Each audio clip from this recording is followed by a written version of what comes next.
Hello guys, আজ আমি নবান্নের সবজি কাটছি। আমাদের আজকে কুমড়ো ভাজা, শিম ভাজা, আলু ভাজা, সব সবজিগুলো কাটা হচ্ছে।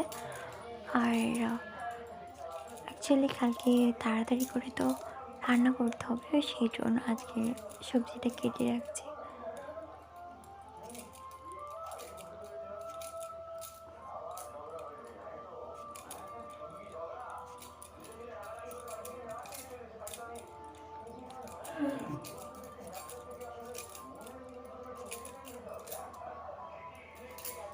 আগে আমি বটিতে ভালো সবজি কাটতে পারতাম না, এখন শ্বশুর বাড়িতে সব শিখে গেছে।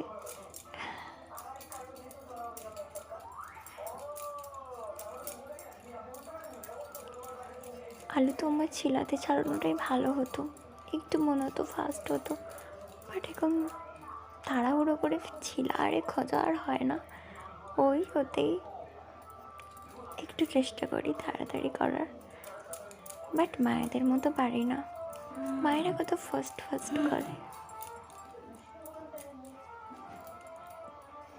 আমার ঠাম শাশুড়ি কেটে দেন, কিন্তু এবারে ওনার শরীরটা একটু খারাপ, তাই উনি পারেননি। সেই জন্য আমি আমার শাশুমাকে বলেছিলাম যে এবারে সবজি আর সব আমি কেটে নেব, তুমি আর ঠাম্মিকে বলো না। হ্যাঁ, আমি আমার শাশুমাকে তুমি বলি, আপনি বললে আমার জন্য একটু দূর দূর মনে হয়। হয়তো অনেক সময় এটা শুনতে খারাপ লাগবে, বাট আমরা তো নিজেদের মাকেও তুমি বলি না।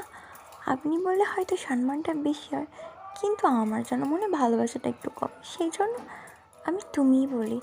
আর ফার্স্ট টাইম আমার শাশুমা আমাকে মানে যখন ডাকতো তুমি বলতো, তো আমার যে ননদ আছে দিদিভাই, ওনার শাশুড়ি ওনাকে তুই বলে ডাকে, তো আমার শুনতে খুব ভালো লাগতো যে তুই বললে নিজের মেয়ের মতো খুব ভালোবাসে। তো আমি আমার শাশুমাকে অনেক করে বলতাম যে তুমি কেন আমাকে তুমি বলো, তুই কেন বলো না। দিয়ে আমাদের তো বিয়ে হয়েছে 10 মাস হয়ে গেল, সো ওই জন্য উনি 1 মাস একটু প্রবলেম হতো, তারপর এখন তুই বলে।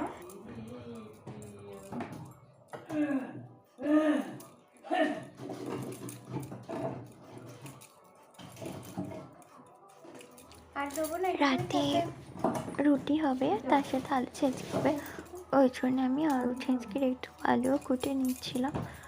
আর একটু মাকে জিজ্ঞাসা করে নিলাম যে ঠিক কতটা লাগবে। অ্যাকচুয়ালি আমি সব কিছু অলমোস্ট পারি, বাট তার মতো মা যদি না দেখে না, আমার ঠিক মনে হয় আমার ঠিক পছন্দ হয় না, যে না আমি বুঝি পুরো পাচ্ছি না বা এরকম কিছু। তো আমি সব কিছু মাকে একটু জিজ্ঞাসা করে করে করি।